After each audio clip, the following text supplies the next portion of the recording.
누리고 또 이 민족이 당신의 성견으로 말미암아 여러 가지로 개선된 것을 우리가 어느 모양으로나 어느 곳에서나 크게 감사하나이다. 당신을 더 괴롭게 아니하려 하여 우리가 대강 역사옵나니 관영하여 들으시기를 원하나이다. 우리가 보니 이 사람은 전염병 같은 자라 천하에 흩어진 유대인을 다 소요하게 하는 자요 나사렛 이단의 우두머리라. 그가 또 성전을 더럽게 하려 함으로 우리가 잡았사오니 당신이 친히 그를 신문하시면 우리가 고발하는 이 모든 일을 아실 수 있나이다 하니 유대인들도 이에 참가하여 이 말이 옳다 주장하니라. 총독이 바울에게 머리로 표시하여 말하라 하니 그가 대답하되 당신이 여러 해 전부터 이 민족의 재판장 된 것을 내가 알고 내 사건에 대하여 기꺼이 변명하나이다. 당신이 아실 수 있는 바와 같이 내가 예루살렘에 예배하러 올라간 지 열 이틀밖에 안 되었고 그들은 내가 성전에서 누구와 변론하는 것이나 회당 또는 시중에서 무리를 소동하게 하는 것을 보지 못하였으니 이제 나를 고발하는 모든 일에 대하여 그들이 능히 당신 앞에 내세울 것이 없나이다. 그러나 이것을 당신께 고백하리이다. 나는 그들이 이단이라 하는 도를 따라 조상의 하나님을 섬기고 율법과 선지자들의 글에 기록된 것을 다 믿으며 그들이 기다리는 바 하나님께 향한 소망을 나도 가졌으니 곧 의인과 악인의 부활이 있으리라 함이니라. 이것으로 말미암아 나도 하나님과 사람에 대하여 항상 양심에 거리낌이 없기를 힘쓰나이다. 아멘. 아멘. 할렐루야. 옆에 분들과 함께 인사 나눕시다. 할렐루야. 믿음으로 승리합시다. 좋은 날 되시길 바랍니다. 더들로를 이기는 길 해서 함께 말씀을 오늘 나눕니다. 여러분 맥도날드 커피를 혹시 드셔보셨습니까? 그 커피 잔에는 커피가 뜨거우니 조심하라 라고 하는 경고 문구가 붙어 있는데 그것은 당연한 문구인 것으로 우리가 생각하지만은 거기에는 하나의 큰 소송 사건이 있음으로 인해서 생겨진 문구입니다. 어느 여성이 맥도날드에 가서 맥카페를 샀는데 차를 몰고 가던 도중에 급정거를 하면서 주문했던 커피가 쏟아집니다. 이 뜨거운 커피가 허벅지, 엉덩이, 신체의 한 6% 이상의 3도 화상을 입게 됩니다. 이로 인해서 심한 화상을 입은 이 여성이 3주간 입원을 하게 되었고 또 피부 이식을 받고 회복하기까지 약 2년이라고 하는 긴 시간이 이제 걸려서 치료비와 또 징벌적 손해배상이라고 하는 명목으로 소송을 해서 60만 달러를 받게 됩니다. 그로 인해서 이제 이 맥도날드는 커피가 뜨거우니 조심하라라고 하는 문구를 컵에 삽입하게 되었고 또 커피가 흐르지 않도록 커피컵의 뚜껑을 이제 개발했다고 합니다. 또 다른 재미난 소송이 있죠. 미국의 한 소비자가요 서브웨이라고 하는 곳에서 12인치라고 하는 광고에 광고하는 샌드위치를 보고 샌드위치를 주문했는데 보니까 10인치가 안 돼 보이는 거예요. 그래서 자기가 줄로 재봤습니다. 참 까다로운 여성이죠. 그랬더니 11인치로 나왔어요. 그래서 문제를 제기하면서 이 서브웨이에 고소를 해서 결국 승소를 합니다. 그래서 서브웨이로부터 변호사비를 포함한 약 52만 5천 달러, 우리나라 약 6억 원을 보상받았다고 합니다. 참 여러분 미국에서 일어난 일이지만은 미국에서는 교통사고가 나면은 우리는 백가차나 구급차가 먼저 오지만은 미국은 누가 먼저 온다고요? 변호사들이 먼저 온다 하죠. 인구 전체의 5%가 미국 시민의 5% 정도가 다 소송에 휘말려 있는 상황이라고 합니다. 이제 오늘 우리가 일간 함께 나눈 말씀은 바울이 고소를 당한 내용입니다. 누가 고소를 했냐면은 유대인들과 대제사장 아나니아가 어떤 장로들과 함께 한 변호사를 샀는데 그 변호사가 더둘로라고 하는 변호사이죠. 더둘로를 사서 이 전문 변호사를 사서 사도 바울을 고발하고 그 고발을 당시에 벨릭스 총독이 접수를 해서 지금 총독 앞에서 더둘로와 그리고 사도 바울이 법정 소송을 하고 있는 내용이 오늘 이제 본문에 등장하고 있는 것입니다. 여러분 우리가 살면서 참 법정에 가는 일이 여러분 얼마나 있었습니까? 법정에 가는 일 없이 우리의 삶이 참 평안했으면 얼마나 좋겠습니까? 그런 삶이 참 행복한 삶이죠. 한 번도 법정에 서지 않고 그러나 예를 들면 뭐 이혼 소송 때문에 법정에 쓴다. 참 이거 참 인생에 참 힘든 그런 시간이 될 것이고요. 또 우리가 살면서 돈 문제 때문에 물질 문제 때문에 법정 소송이 벌어지면은 그것만큼 또 큰 고통이 없을 겁니다. 저도 사실은 우리가 전셋집에 살면서 전세금을 날릴 그런 때가 있었습니다. 우리 주인이 경매에 들어가서 사업을 하다가 경매에 들어가서 우리 전세 보증금이 한꺼번에 날릴 이런 위기에 처했는데 그로 인해서 법원에 드나들면서 하객동 법원에도 제가 여러 차례 가면서 마침내는 전세 보증금을 받았습니다. 참 그거는 전세권 설정을 그 당시에 모르고 안 해놨는데 전세금을 받은 것은 은혜였습니다.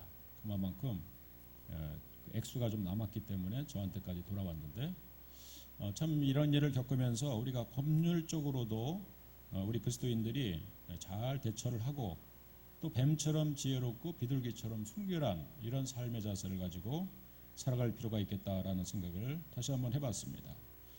여러분 우리가 신앙의 삶은 사실은 영적 전쟁을 우리가 오늘도 치르고 있는데 그것은 악한 마귀와 하나님의 백성과의 영적인 전쟁을 우리가 오늘도 싸우고 있습니다.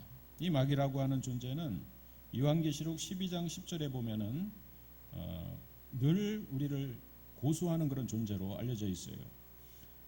요한계시록 12장 10절의 말씀을 보면은 우리 형제들을 참소하던 자, 고소하던 자, 곧 우리 하나님 앞에서 밤낮 참소하던 자가 쫓겨났고 마지막 하나님의 심판의 때 이 마귀를 하나님이 심판하시는데 그의 정체는 우리 하나님의 백성들을 우리 형제들을 밤낮 고소하던 자라고 그렇게 일컬어지고 있습니다. 사실은 이 마귀의 영어 자는 데블이라고 하는 말을 쓰는데 이 말은 헬라어 말로 디아볼로스라고 하는 단어에서 파생했는데 그 뜻은 비방자, 참소자, 고소자 이런 뜻을 가지고 있는 거예요. 그러니까 마귀는 끊임없이 우리를 고소하는 존재라는 것입니다. 최초의 아담과 하와를 무너뜨릴 때 사탄은 하나님을 비방했습니다. 하나님이 그러라고 하더냐 그러면서 하나님을 비방했고 또 아담으로 하여금 하나님 앞에서 하와를 비방하게 만들었습니다. 그때로부터 지금까지 마귀는 끊임없이 참소와 비방이라는 강력한 무기를 통해서 사람들의 죄를 짓게 만들고 교회를 넘어뜨리게 하고 있다는 사실입니다. 여러분 오늘도 여전히 이 본문에 등장하는 변호사 더둘로의 이 고소의 내용과 지금 사도 바울은 그 당시에 교회를 대표해서 벨릭스 앞에서 지금 소송전을 벌이고 있지만 그것은 결국 그 당시 교회와 마귀의 전쟁이라고 하는 사실을 우리가 생각해 볼 수 있다는 사실이죠. 한국교회도 여전히 그런 많은 소송에 걸려 있는데 한국교회에 걸린 소송 건수가 지금 약 31,900개라고 합니다. 0.71초마다 지금 소송을 걸리고 있다고 하는데 민사 재판 중에서 18%가 교회 관련 소송이라는 것입니다. 참 여러분 우리가 가만히 생각해 볼 정말 심각하게 생각해 볼 필요가 있는 거예요. 한국교회가 교회 안에 내부적인 일로 인해서 분쟁하고 그로 인해서 소송에 걸려 있고 또 외부에서 교회에다가 소송을 걸어가지고 교회가 재판정에 가서 또 목사가 말씀과 기도에 집중하지 못하고 재판정에 가가지고 소송을 해만 되는 재판을 벌여야 되는 그런 일들이 계속 있어진다는 것입니다. 사실은 이 소송 문제에 한번 우리가 휩쓸리게 되면은요, 많은 교회들이 무너지게 됩니다. 그것은 바로 교회 안에 하나님의 은혜가 지배하는 것이 아니라 이 사탄이 다른 사람의 흠을 잡는 악한 영들을 교회에 파견하는 것이죠. 그래서 험담과 비방이 난무하게 됩니다. 교회는 완전하신 예수 그리스도를 바라보지 못하게 되고요, 인간의 실수와 잘못에만 집중하게 함으로써 하나님의 은혜를 감소시키게 만드는 거죠. 그리고 성도들이 기도하는 것보다는 비판하는 것에 더 관심을 갖게 만들어요. 그래서 험담과 비방이 교회에 돌아다니게 되면 사람들의 마음이 사랑이 식어지는 것입니다. 그리고 대인관계가 흔들리고요, 교회의 비전은 침체된다는 사실입니다. 그래서 여러분, 신앙생활 잘하고 있는 욥을 마귀는 와서 하나님 앞에서 고소를 합니다. 지금 욥이 하나님을 잘 경외하는 이런 삶을 사는 것은 그가 지금 물질적으로도 풍요하고 건강하니까 지금 그렇게 하나님을 섬기고 있지, 어려움을 당하면 과연 욥이 하나님을 잘 경외할까요? 하면서 비방할 때 결국 그 마귀의 참소로 인해서 욥이 시험을 당하고, 그래서 자녀가 죽고 아내가 떠나고 재산을 한꺼번에 잃어버리는 이런 고통을 겪으면서, 그러나 그 고난 가운데서도 승리를 거두게 됩니다. 그래서 마귀의 권세를 깨뜨리고 승리를 거두는 그러한 역사가 바로 욥기라고 하는 내용이죠. 여러분, 사실 따지고 보면은요, 예수님께서도 법정 소송 가운데 십자가에 달리신 겁니다. 예수님도 당시에 재판관은 빌라도, 우리가 말하는 본티오 빌라도라고 하는 로마의 총독이었어요. 그 앞에서 유대인들이 예수님을 고소한 거예요. 바리새인들과 제사장의 무리들이 예수님을 고소해서, 그러나 예수님께서는 사실은 빌라도 이 재판관이 아무리 예수님을 죄를 따져보려고 해도 예수님께서 사형에 해당할 만한 죄를 진 일이 없습니다. 그러나 당시의 재판관도요, 문제가 있었어요. 당시 민심에 이끌려서요, 저 민심을 예수 그리스도를 십자가에 못 박지 않으면은 아마도 저 민심이 폭발해가지고 이 로마에 항거하게 되고, 그로 인해서 나는 총독의 자리를 잃어버리게 될까봐 겁이 나서요, 그저 죄 없는 예수 그리스도를 십자가에 못 박아 죽게 만들었다는 사실입니다. 여러분, 이것은 불의한 재판관과 또 마귀의 조종을 당하고 있는 그러한 유대인들과 당시의 권력가들에 의해서 예수님은 참 죄 없는 십자가형을 당하게 됐다는 사실입니다. 따지고 보면 이런 법정에서 예수님은 십자가의 형에 달리게 됐고 또 죽음을 당하셨는데, 여러분, 그러나 예수님께서는 그 모든 불의한 재판 속에서도 지셨지만, 그래서 십자가에 고통을 당하셨지만, 그러나 예수님은 영적으로 다시 그 죽음의 권세에서 일어나셔서 사흘 만에 부활하셔서 진정한 왕으로 어떤 재판관도 예수님을 재판할 수 없다는 사실을 예수님은 만왕의 왕임을 세상 앞에서 증거한 사건이 예수님의 부활 사건인 줄로 믿으시길 바랍니다. 할렐루야. 그래서 여러분, 끊임없이 교회는요, 지금도 계속해서 여러 가지 방법을 통해서 교회에 소송을 벌이고 있어요. 참 여러분, 교회 내부적으로 그런 소송이 벌어지면 참 문제가 심각해지고요. 또 이 신천지라고 하는 이 이단 이러한 곳에서는요, 이 한국 교회를 넘어뜨리기 위한 전략을 어떤 것을 통해서 세우냐면은 목회자의 비리를 찾아내는 겁니다. 그래가지고 목회자를 소송하는 거예요. 목사님이 보니까 우리 교회 이제 처음 와가지고 새신자로 등록하고 일을 열심히 하는 일꾼으로 이제 하다가 나중에 이제 목사님하고 친해지게 되면 목사님의 사생활을 잘 알게 돼요. 그러면 이제 아무래도 목회자에 털어서 먼지 안 나는 사람 없다고요. 뭐 예를 들면은 물질을 제대로 관리하지 못하는 그런 문제, 또 이성의 문제, 이런 것들을 이제 교묘하게 그것을 잡아가지고요.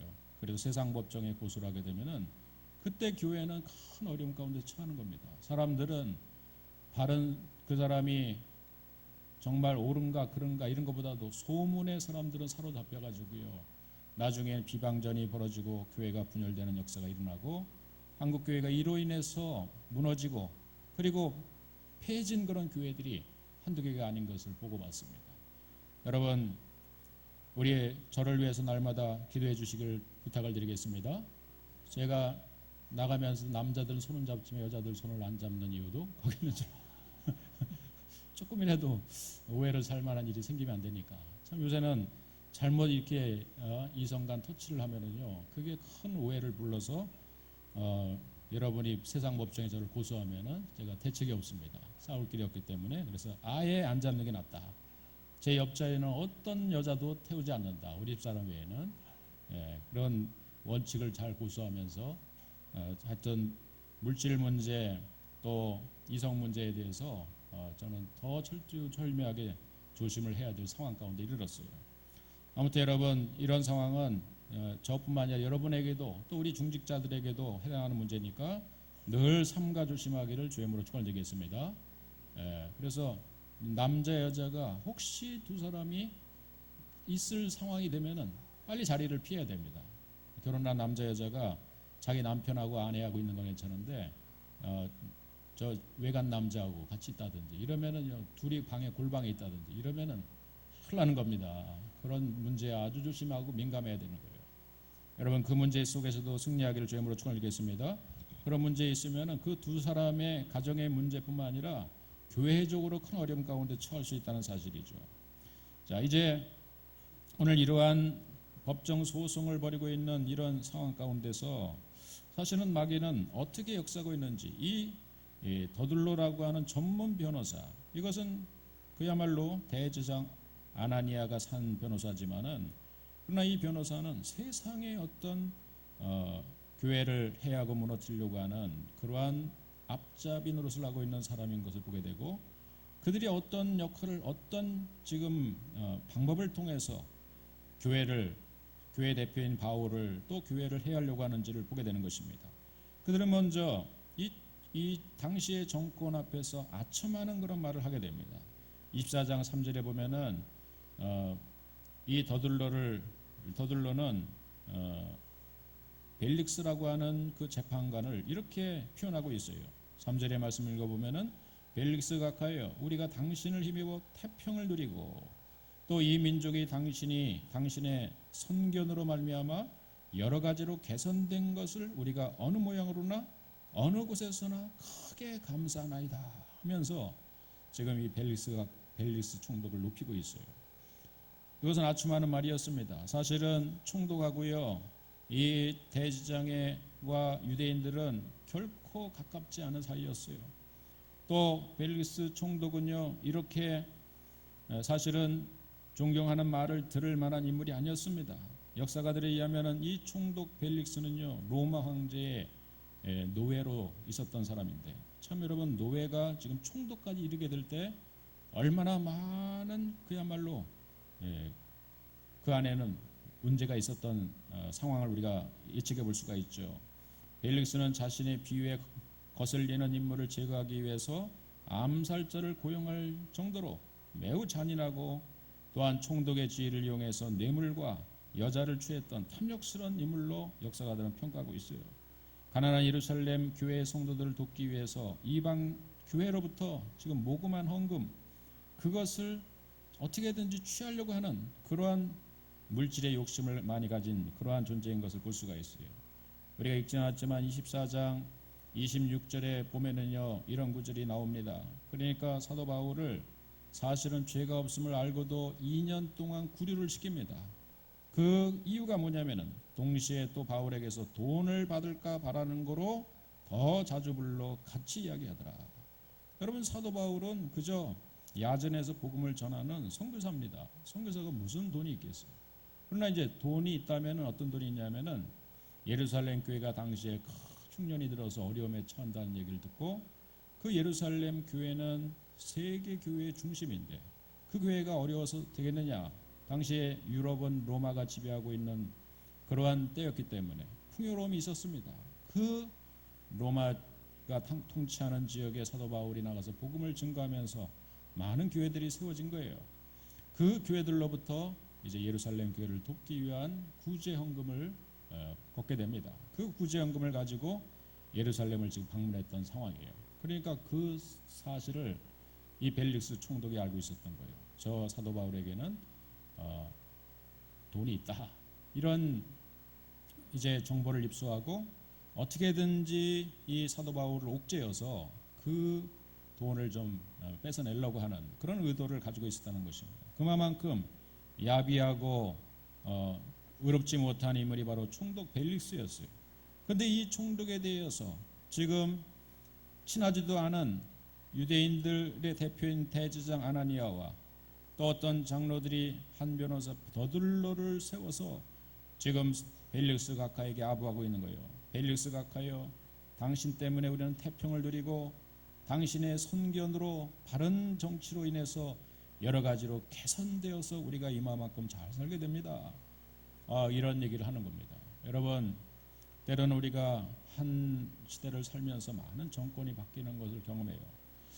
과연 그렇다면 우리는 이 시대에 바른 정권 밑에서 바르게 살고 있는가? 물론 70%의 지지를 보내면서 이 시대의 정권을 잡은 유정자를 위해서 우리는 그들을 위해서 기도하고 그들이 선정을 베풀기 위한 그러한 쉼없는 기도가 우리 성도들의 자세인 줄로 믿습니다.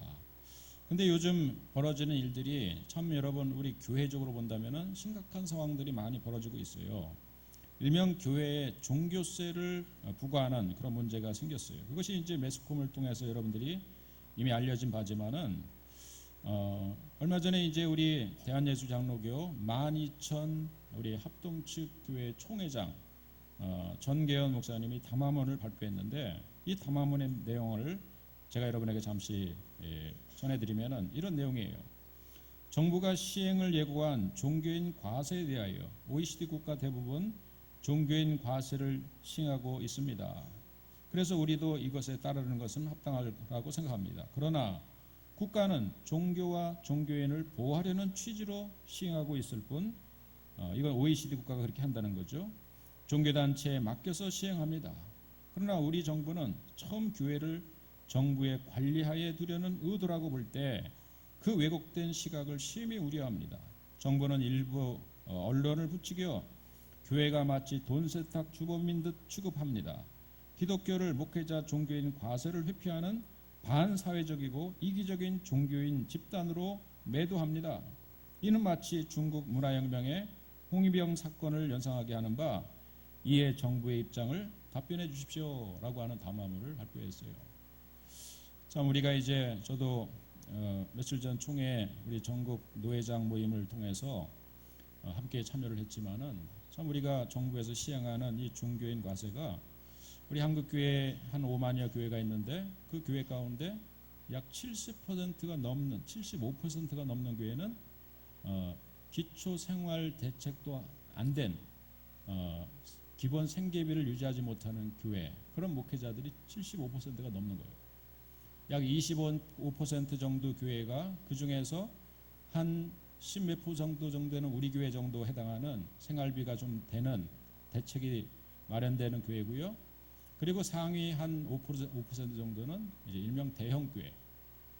그런 교회들은 좀 부자죠. 그런 교회들은 물질도 헌금도 많이 들어오고 뭐 교회 건물 또 여러 가지 부속 건물을 통해서 교회 재산도 꽤 많이 갖고 있는 교회들이 있는데 이 교회는 한 5% 정도 한국교회에 차지하고 있는 거예요. 그러니까 나머지 정부에서 종교세를 과세하려고 하는 것은 한 5% 상위 이제 한 15% 정도 해당하는 교회들에게 세금을 이제 받으려고 하는 건데 나머지는 세금을 받으려고 해도 75% 정도의 교회는 기초 생활비도 안 되는 분들이기 때문에 그분들이 무슨 세금을 낼 만한 내용 그러한 돈도 없는 것입니다. 그러니까 정부가 시행하는 것이 한국 교회를 도우려고 하는 의도를 가지고 이 종교세를 부과하려고 하는 것인지 아니면은 정말 한 15% 해당하는 그 세금을 걷어가지고 정부가 도움을 받으려고 하는지 그 의도를 우리가 모르겠다는 거죠. 그리고 이제 중요한 것은 이게 그동안 우리 한국교회가 120년의 역사를 지내오면서 한 번도 때로는 필요한 한 15% 정도의 많은 교회들은 또 대형 교회들은 대부분 세금을 자진 납부하고 있는 상황 가운데 있는 것입니다. 근데 이렇게 종교세를 30몇 가지를, 불교는 뭐 2가지, 천주교는 뭐 몇 가지밖에 안 되는데 이 30몇 가지의 항목을 만들어서 우리 교회에다가 부과하려고 하는 그 이유는 과연 이것은 어떤 의도를 가지고 있는 것인가? 교회를 돕기 위한 것인가?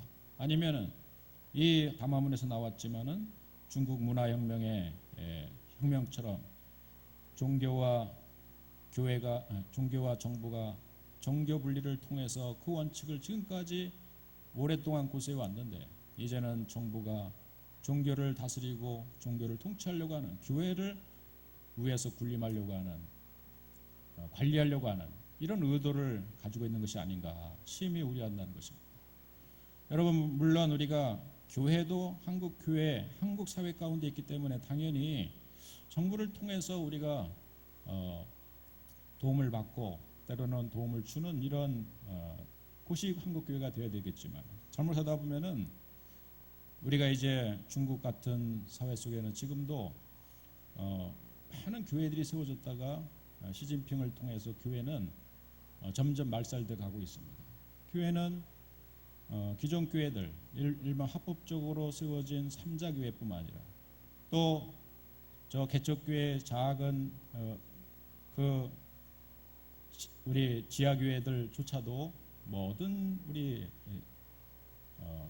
사역자들이 쫓겨나고요. 또 대부분의 많은 선교사들이, 중국 선교사들이 지금 쫓겨난 상황 가운데 있는 겁니다. 그것은 공산주의에서 벌어지는 일이죠. 그것은 종교는 아편이다, 종교는 인민의 아편이다라고 하는 중요한 원칙을 가지고 있기 때문에 중교에서는 교회를 하지 못하고 선교하지 못하고 쫓겨나는 형편이죠. 그럼 어쩌면은 한국 교회가 점점 이 새로운 정권 속에서 마치 교회를 길들이게 하는, 또 교회를 관리하에 두려고 하는 이런 의도를 본다면은, 지금은 아주 약하게 시작했지만은 관리 가운데 들어가면은 교회는 점점 정부에 예속되는 이런 기관이 되어버리고 말 것입니다. 그러면요, 많은 경우에 교회가 어려움을 겪을 수도 있죠. 마음껏 하는 선교 사역이나 또 교육 사역이나 이런 일을 우리 교회가 마땅히 시행하지 못하고 모든 교회에 돈이 나가는 것에는 다 정부가 관여를 하게 된다면은 우리 마음껏 복음의 역사를 펼치지 못하는 이런 일이 앞으로도 벌어진다는 것입니다. 그래서 단지 우리가 세금을 안 내려고 하는 이런 의도보다도 뭔가 그 의도를 잘 파악하면서 우리가 대처하고 있는 상황 가운데 있는 것입니다. 여러분, 우리 교회, 한국교회를 위해서 기도해 주시기를 주의 이름으로 간절히 축원드리겠습니다. 이것뿐만 아니라 우리 한국교회는 많은 상황 가운데 처해 있어요. 예를 들면은 우리가 이런 종교세뿐만 아니라 동성애 문제라든지 이런 문제들도요, 결국 나중에 어떤 문제가 생기냐면, 이것이 정부에서 통과가 된다면 한국교회가 말씀을 전가하는 데 있어서 동성애에 대한 반대 말씀을 증거하게 되면은 그것이 하나의 빌미가 돼서 제가 목회자가, 설교자가 때로는 법정에 서게 돼서 재판을 받는 그런 일이 벌어지고, 또 벌금이 부과된다면 이 어떤 평등법에 그것이 잘못된 것이라고 제가 이제 소송전에 걸리게 되면은 교회는 자동적으로 큰 어려움 가운데 계속 처하게 되는 것입니다. 교회는 정말 복음의 활발한 역사, 그리고 복음의 능력으로 나타내는, 그것이 살아서 역사하는 그러한 생명력이 있는 조직인데, 그 조직을 가로막게 된다면, 그 조직을 약화시킨다면 우리는 자꾸 더 침체되고 어려워지는 것이 불을 보듯 뻔하게 되는 상황이라는 것이죠. 여러분, 이런 모든 상황 가운데 우리가 더 깨어서 기도할 수 있는 뱀처럼 지혜롭고 비둘기처럼 순결한 이러한 자세가 저와 여러분들 가운데 필요한 줄로 믿습니다. 이제 오늘 바울이 그렇게 고소를 당하고 있어요. 변호사 더들로라고 하는 전문 변호사, 정말 더 현재 정권에 아첨하면서, 그리고 어떻게든지 바울을 죽이려고 하는 이런 의도, 바울을 죽이려고 하는 의도는 한 번이 아니었습니다. 여러 번 바울을 죽이려고 하는 의도를 나타냈는데, 그가 예루살렘에 왔을 때 이 바울을 죽이려고 했고요, 또 바울을 때로는 당을 지어서 많은 깡패 같은 그러한 암살자를 40여 명을 구해놓고 사도 바울이 지나가는 길목에 바울을 죽이려고 하는 의도를 지금 이 유대인 사회, 그 대제장 하나니와 그리고 장로들은 사도 바울을 죽이려고 하는 그런 계획을 계속해서 암살 계획을 세우는 겁니다. 그러나 이제 이런 상황 가운데서 사도 바울은 이 법정에 그가 로마 유대인이면서 로마 시민이기 때문에 그는 아주 지혜롭게 이 상황을 오히려 법정을 잘 이용하고 있는 겁니다.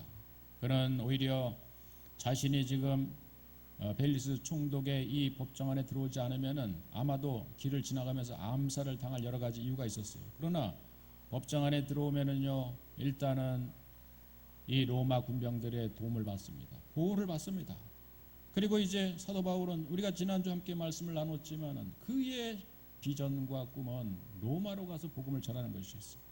로마로 가서 복음을 전하는데 그가 로마로 가는 방법이 여러 가지 있겠지만은 그러나 이러한 법정 안에서 오늘 2년 동안 이 벨리스 총독 앞에서 당시에 지금 아직도 유대인의 그 지역 안에서 지금 통치를 받고 지금 법에 고소를 당했지만 그러나 장차 그는 로마로 가라고 하는 이탈리아 로마로 가서 황제 앞에서 복음을 전할 수 있는 방법은 그것은 당시에 로마의 정권을 잘 이용하는 것이었다는 것입니다. 로마의 법정 속에서 재판을 받고 그것에 로마의 군사들의 호의를 받으면서 저 로마까지 가서 그곳에서 총독 앞에서 복음을 증거하면서 그리고 사도 바울이 재판받는 모든 과정은 모든 사회가 큰 이슈가 된 것입니다.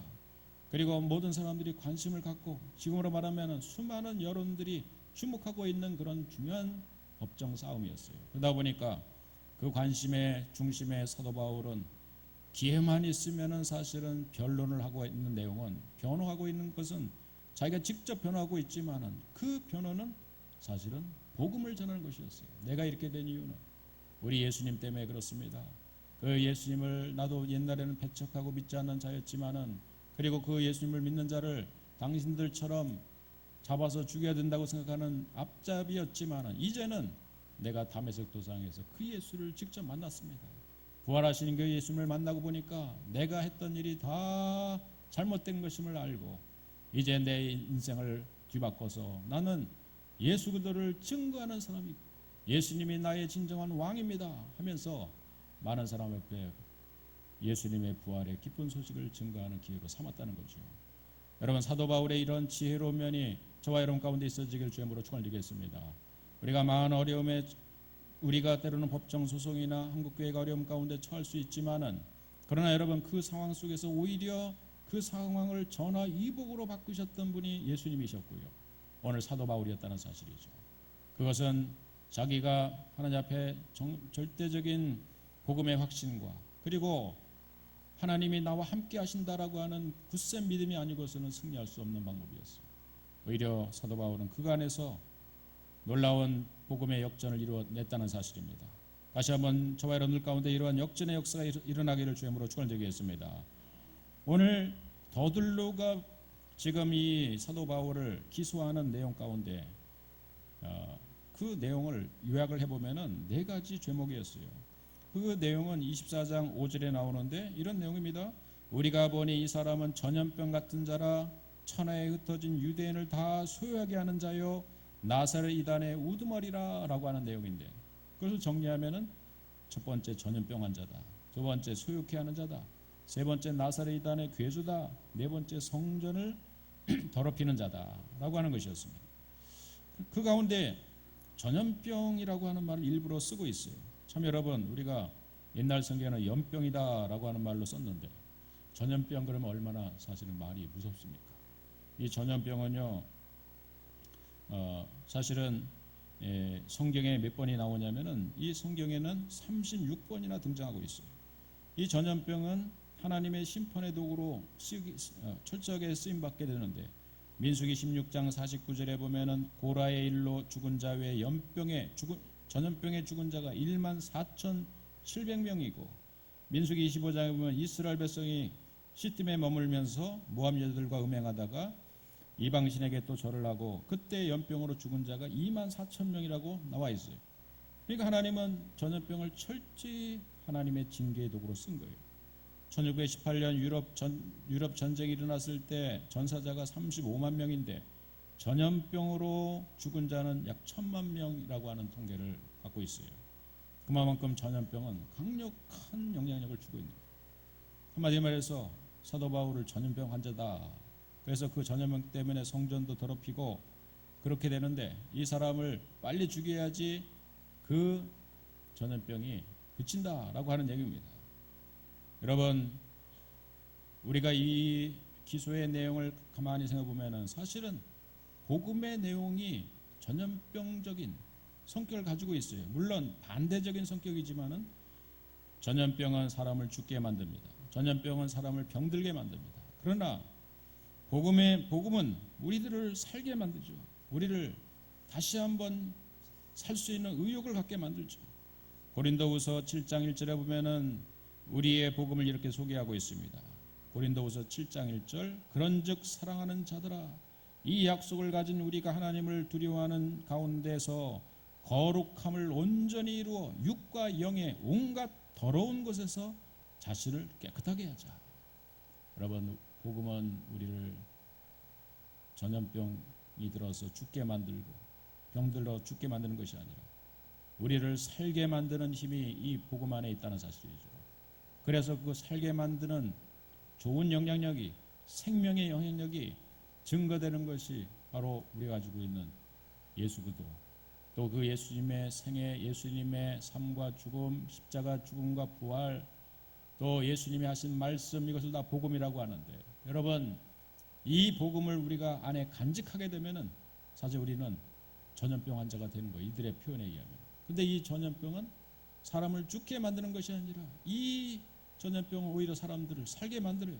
내가 사도 바울이 죽은 자 가운데서 다시 살아난 것 같이 그의 인생의 삶의 목적을 완전히 뒤바꾼 것 같이 이 복음을 우리가 간직하게 되면은 이 복음은 우리를 소망을 갖게 만들고 죽으려고 자살했던 자가 다시 한번 살려고 하는 의욕을 갖게 만들고 그리고 죄로 인해서 더럽혀진 그의 삶이 이 복음이 우리 속에서 역사하게 되면은 그 사람을 깨끗하게 만들고 요한일서 1장 7절의 말씀처럼 저가 빛 가운데 계신 것 같이 우리도 빛 가운데 행하면 우리가 서로 사귐이 있고 그 아들 예수의 피가 우리를 모든 죄에서 깨끗하게 하실 것이요. 할렐루야. 우리를 깨끗하게 하는 모든 것은 우리 복음의 역사, 우리 예수님의 보혈의 피밖에 없음을 믿으시길 주님으로 축원을 드리겠습니다. 그렇습니다. 우리를 깨끗하게 만드는 존재는 세상을 정화시키는 것은 바로 복음이죠. 교회가 많으면 세상에 악한 전염병을 만든다고요.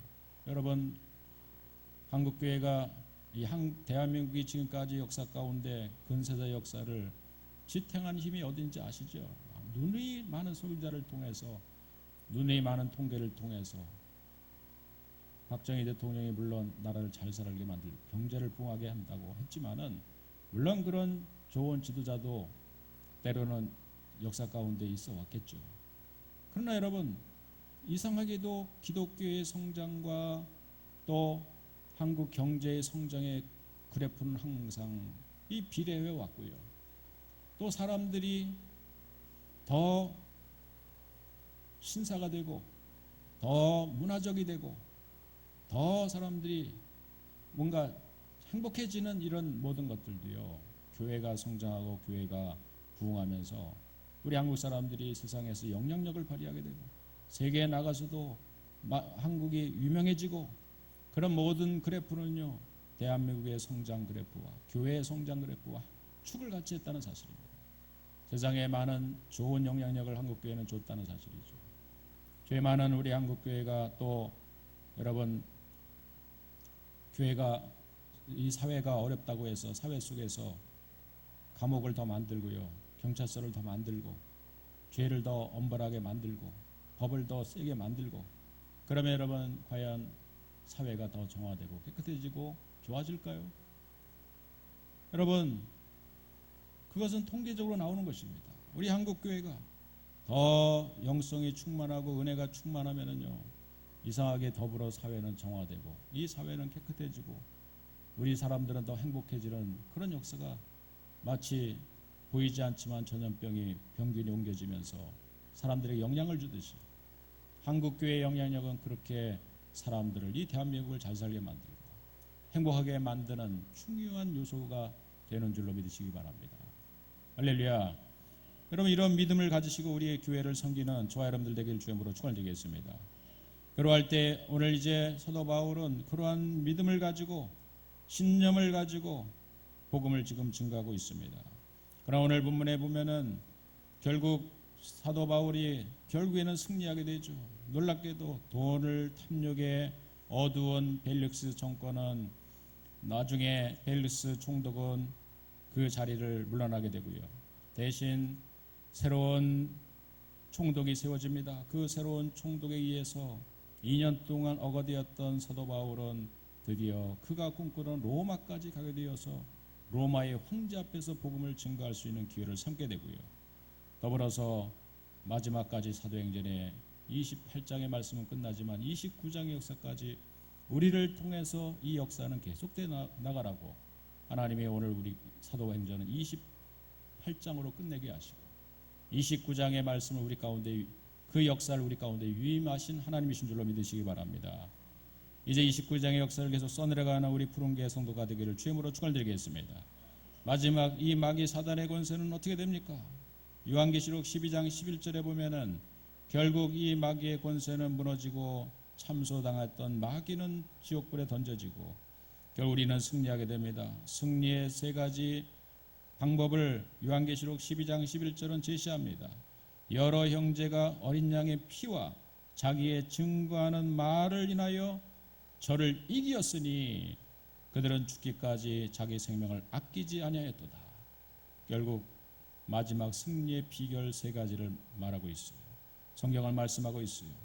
여러 형제가 어린 양의 피, 결국 여러분 예수님의 피, 그것은 바로 우리에게 생명의 능력을 말하는 것인데 어린 양의 보혈의 피로 저와 여러분들은 오늘도 승리해야 될 줄로 믿습니다.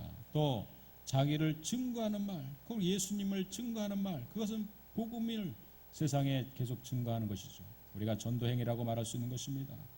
그리고 마지막 그들은 죽기까지 자기 생명을 아끼지 아니하는, 이것은 헌신을 말하죠. 자기 생명을 아끼지 아니하고 끊임없이 헌신하고 자기의 사명을 감당하고 있는 오늘 사도 바울과 같은 사람이, 또 오늘 이 시대 또 우리 푸른교회 안에서도 믿음의 일꾼들이, 교사들이 열심히 있는 앞장선 그러한 복음의 증인들이 오늘도 있기 때문에 여러분 수많은 소송전에서도 사도 바울이 마침내 승리하고 예수님이 죽음의 권세 앞에서 다시 부활했던 것처럼 우리도 이 대한민국의 교회도 이 한국 교회도 여러분 여러 가지 악재들이 많이 있지만은 그러나 그 상황 속에서 여전히 복음의 역사를 담고 있는 순수한 믿음의 사람들이 오늘 분명히 있기에, 또 그 사람들이 오늘 이 자리에 있는 저와 여러분들이기에 오늘도 이 복음의 역사는 왕성하게 꽃을 피고 열매를 맺는, 그리고 마침내 승리하는 역사가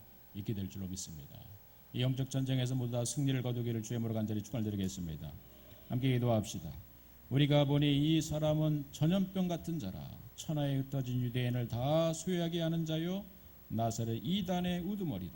주여, 오늘 이 변호사 더둘로의 고소의 내용은 아버지 하나님 다시 말을 바꿔보니 우리가 바로 세상에 영향력을 줄 수 있는 사람이고 이 한국교회는 세상에서 여전히 영향력을 행사할 수 있는 진정한 지도력을 행사할 수 있는 그러한 영적인 권세 가진 그러한 모임이 우리 한국교회인 줄로 믿습니다. 우리 푸른교회가 이 지역사회에 있기 때문에 이 지역